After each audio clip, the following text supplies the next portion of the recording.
हम लोग एक्चुअली 3 अलग अलग इश्यूज पे मैं बात करना चाहूँगी। पहला तो जो रिपोर्ट्स आ रही हैं अलग अलग देश के राज्यों से।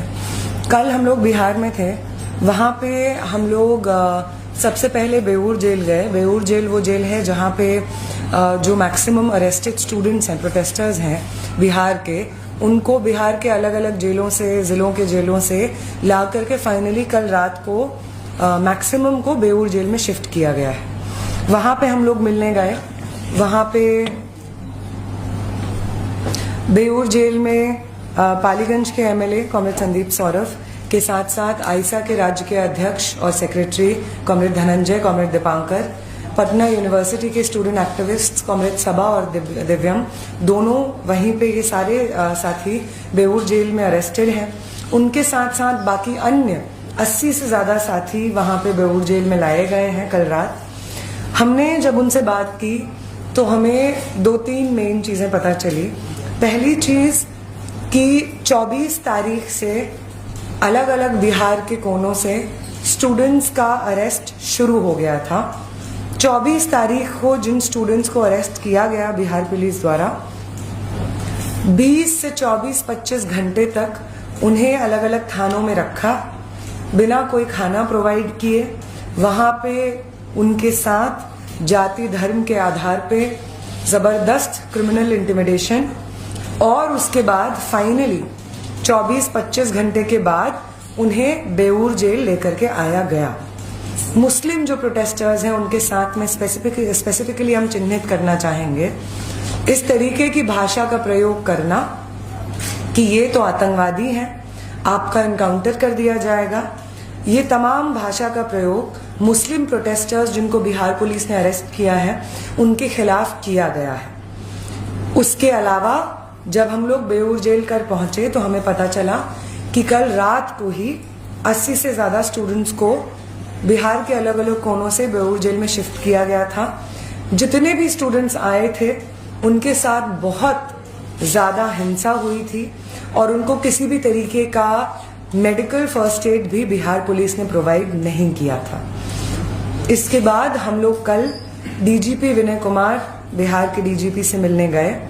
उन्होंने हमें पुलिस की तरफ से एक ऑफिशियल नोटिफिकेशन दिखाया जिसमें ये बात मेंशन थी कि बिहार भर से 600 से ज़्यादा स्टूडेंट्स प्रोटेस्टर्स को बिहार पुलिस ने गिरफ्तार किया है, जिनमें से 355 प्रोटेस्टर्स, जिसमें नाबालिग शामिल हैं, महिलाएं शामिल हैं, उनको रिलीज करने के ऑर्डर्स जा चुके हैं और वो अलग अलग जेलों से रिलीज हो चुके हैं और ओवर 300 प्रोटेस्टर्स अभी भी जेलों में बंद हैं। कल शाम को डीजीपी से मुलाकात होने के 2-3 घंटे बाद बिहार सरकार का एक नोटिफिकेशन आता है जिसमें ये चीज़ मेंशन्ड रहती है कि 26 जुलाई 6 बजे तक जितने भी मामले दर्ज हुए हैं प्रदर्शनकारियों के खिलाफ, वो प्रदर्शनकारी जो पेपर लीक के खिलाफ अलग अलग जगहों पे प्रदर्शन कर रहे थे, उनके खिलाफ तमाम जो केसेस हैं वो वापस लिए जाएंगे और उन्हें अलग अलग जेलों से रिहा किया जाएगा।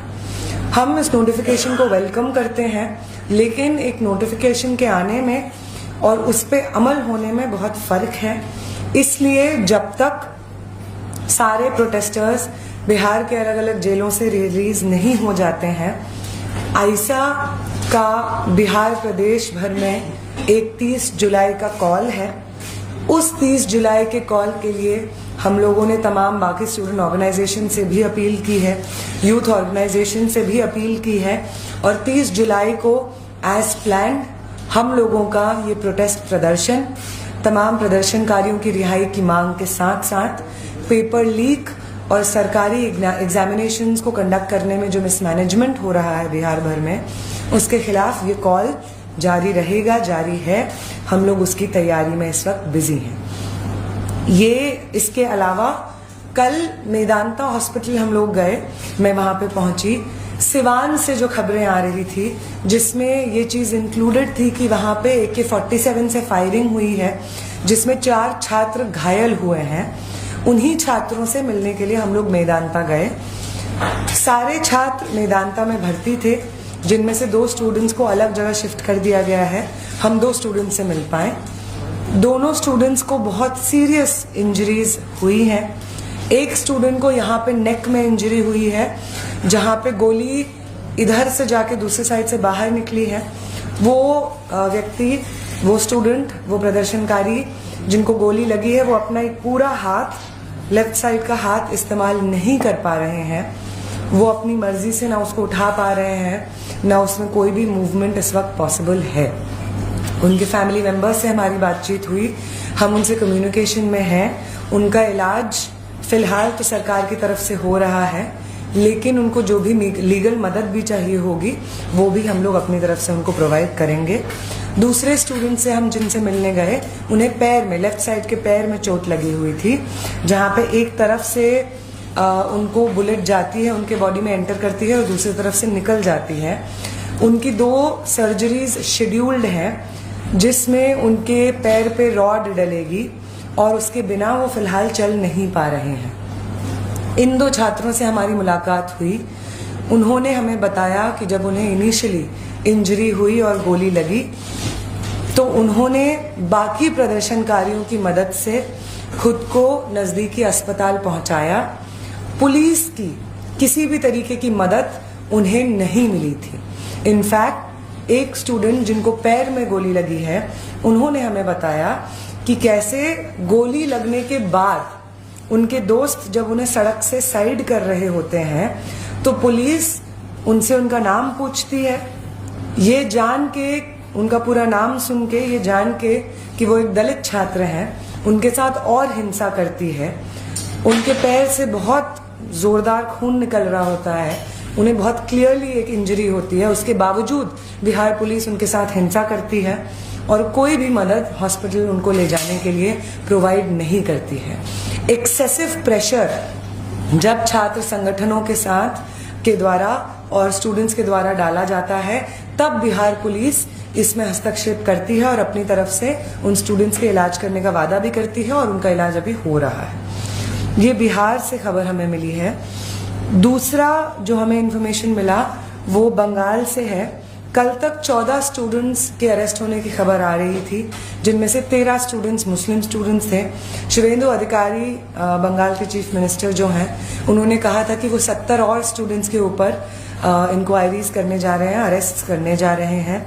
आज हमें अपडेट मिली है कि 2 और स्टूडेंट्स को, 14 के अलावा अन्य स्टूडेंट्स को आज बंगाल से राउंड अप किया गया है, पिकअप किया गया है।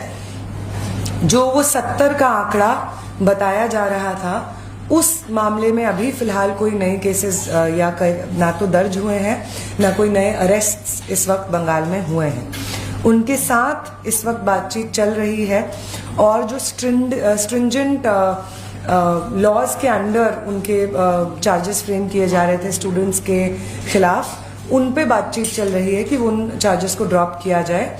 फिलहाल जो नोटिफिकेशन बिहार में आया है, ऐसा कोई भी नोटिफिकेशन बंगाल में नहीं आया है सरकार की तरफ से कि जितने भी प्रदर्शनकारियों को गिरफ्तार किया गया था पेपर लीक के खिलाफ प्रदर्शन करने के लिए, उन्हें सरकार की तरफ से उनके ऊपर कोई कार्रवाई नहीं होगी, ऐसा कोई नोटिफिकेशन बंगाल में नहीं रिलीज हुआ है। हमारा जो वहाँ पे लीगल टीम है, उन्होंने असम और बिहार से जो नोटिफिकेशंस आए हैं उनकी मदद से एक प्रिपेयर किया है, जो कि कल कोर्ट्स हम लोग अप्रोच करेंगे उनकी मदद से। और कोशिश यही है कि जो आश्वासन हमें केंद्र सरकार के रिप्रेजेंटेटिव से मिला था कि किसी भी एनडीए शासित या भाजपा शासित राज्य में किसी भी प्रोटेस्टर के खिलाफ कोई कार्रवाई नहीं होगी, उस अश्योरेंस पे अपहोल्ड करने की हमारी कोशिश जारी है। हम नहीं समझते हैं कि वो मूवमेंट जो जंतर मंतर पे चल रहा था वो खत्म हो गया है। जब तक एक भी प्रदर्शनकारी पेपर लीक के खिलाफ प्रदर्शन करने की वजह से जेलों में बंद है, चाहे वो बंगाल में हो, असम में हो, बिहार में हो, जब तक एक भी स्टूडेंट जेल में बंद है, तब तक ये मूवमेंट खत्म नहीं हुआ है। हमारी जीत अभी अधूरी है और वो सरकार जिसने हमें आश्वासन दिए हैं, उनके तमाम आश्वासन अभी भी हवा में लटक रहे हैं, अभी भी वो आश्वासन अधूरे हैं। हम अर्ज करेंगे कि जितने भी अश्योरेंसेस प्रोटेस्टर्स को मिले हैं उन पे सरकार एक्ट करे और किसी भी तरीके का कोई भी इंक्वायरी, ना कोई भी लीगल कार्रवाई किसी भी प्रोटेस्टर के ऊपर हो।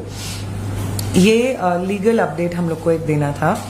दूसरा जो हम लोग बात करना चाह रहे थे वो था जिस तरीके के बयान दिल्ली पुलिस की तरफ से हम लोगों के सामने आ रहे हैं। दिल्ली पुलिस का कहना है कि उसके पास 2873 ऐसे लोगों के रिकॉर्ड्स हैं जो उन्होंने अपने सर्वेलेंस सिस्टम से पता किए हैं, जो कि क्रिमिनल एंटीसीडेंट्स हैं उन लोगों के खिलाफ में, और ये जंतर मंतर पे होने वाले प्रोटेस्ट्स में 20 से 24 तारीख के बीच में शामिल थे। कुछ सवाल हैं जो हम इस प्रेस कॉन्फ्रेंस के माध्यम से सरकार से पूछना चाहेंगे।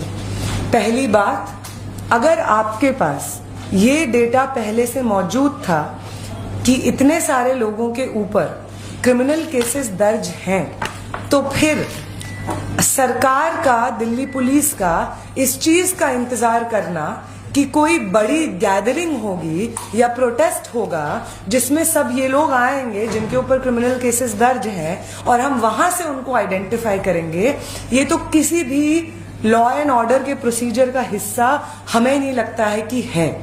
तो अगर आपका उद्देश्य ये नहीं था कि जिन लोगों पे सीरियस क्रिमिनल केसेस दर्ज हैं आप उनके खिलाफ कार्रवाई करना चाहते हैं, तो इस तरीके के आंकड़े को सामने पब्लिक डोमेन में डालने का क्या मतलब है? इसका हम लोग जिस तरह से इसको देख रहे हैं कि ये तो आपका सीधा सीधा एक अटेम्प्ट है कि वो प्रोटेस्ट्स जो लंबे समय तक पीसफुली जंतर मंतर पे हुए, वो तमाम आम स्टूडेंट्स जो उन प्रोटेस्ट्स में शामिल रहे, आप उन्हें बदनाम करना चाहते हैं। और ये एक बहुत बड़ा छात्रों और नौजवानों का आंदोलन जिसने एक करप्ट और इनकेपेबल एजुकेशन मंत्री का इस्तीफा दिया, आप उसे डिस्क्रेडिट करना चाहते हैं ताकि आपने भी जो अश्योरेंसेस प्रोटेस्टर्स को दिए हैं, अगर आप उनसे बैक ट्रैक करें तो आप पे भी सवाल ना उठे। इनफैक्ट आपके रीअश्योरेंसेस पे एक्शन मानने वाले लोगों को आप डिस्क्रेडिट करने की कोशिश कर रहे हैं। ये हम साफ सीधे तौर पे ऐसे ही समझते हैं दिल्ली पुलिस के इस डिक्लेरेशन को कि उनके पास एक बहुत बड़ा डेटाबेस हासिल हुआ है उनके सर्विलेंस टेक्नोलॉजी के बाद, जिसके तहत उनको ऐसे लोगों का पता चला है जिनके ऊपर पास में क्रिमिनल केसेस थे। अगला पॉइंट हमारा ये है कि क्रिमिनल केस तो जो पहले 144 होता था, जो कि प्रोटेस्टर्स 3 से ज्यादा इकट्ठा ना हो किसी जगह पे, उनके वायलेशन में भी क्रिमिनल केसेस दर्ज हो जा रहे हैं। तो क्या 144 अर्सवाइल जो 144 है उसके वायलेशन में जो क्रिमिनल केसेस दर्ज हो रहे हैं, क्या इस वक्त हमें ये कहा जा रहा है कोर्ट्स द्वारा या दिल्ली पुलिस द्वारा कि उनको भी आप जुडिशियली पनिश करना चाहते हैं, कि आप उनको भी जेल में उठा के डालना चाहते हैं, जबकि वो तमाम लोग पीसफुली प्रोटेस्ट करने वाले स्टूडेंट्स हैं, पीसफुल प्रोटेस्टर्स हैं? ये कुछ सवाल हैं जो हम पूछना चाहेंगे। ये जो डेटा रिलीज हुआ है कि लोगों के ऊपर क्रिमिनल केसेस हैं, इसके रिगार्डिंग ये हमारा सवाल है। अगला जो पॉइंट है, अगला बातचीत जो हम लोग करना चाहते हैं, वो जो public examination prevention of unfair means act 2024 है, जिसमें कि उन्होंने अमेंडमेंट्स किए हैं जो पहले 2024 के बाद पेपर लीक के बाद जो हमारे पास एक्ट आता है उसमें जो अमेंडमेंट्स हैं उसके बारे में बातचीत है। पहली बात तो इस तरीके का कोई भी अमेंडमेंट या कोई भी एक्ट बिल्कुल ही न काफी है।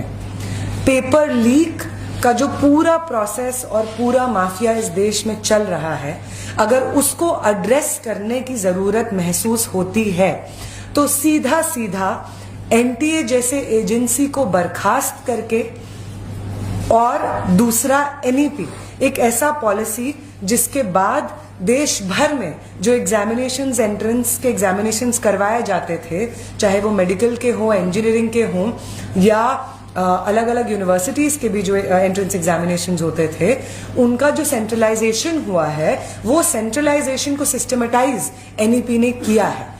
तो अगर आप पेपर लीक रोकना चाहते हैं तो एनटीए जैसा एजेंसी जो कि बिल्कुल ही इनट्रांसपेरेंट रूप से काम करता है, या तो आप उसको बर्खास्त कीजिए, या तो अगर आप चाहते तो एक्ट ऑफ पार्लियामेंट से आप उसको एक स्टैट्यूटरी बॉडी बनाइए जिसके तहत उसकी जवाबदेही बने। लेकिन इनमें से कोई भी चीज नहीं की गई। इनफैक्ट एक आसान सा, साधारण सा रास्ता लिया गया जो असल में कोई रास्ता भी नहीं है। ये तो ऐसी ही बात है कि पहले जो प्रोविजंस हमारे देश में मौजूद थे, प्यूनिटिव एक्शंस मौजूद थे, जैसे कि उनको और पैना करके ही आप पेपर लीक रोक पाएंगे। This is like trying to stop a massive entire system of paper leak एक टूथलेस से एक्ट से।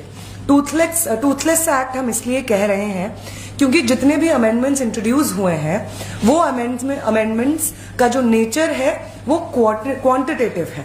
जहां पे 3 साल की सजा थी उसको 5 साल बना दिया गया है, जहां पे 1 करोड़ का फाइन था उसको 5 करोड़ कर दिया गया है।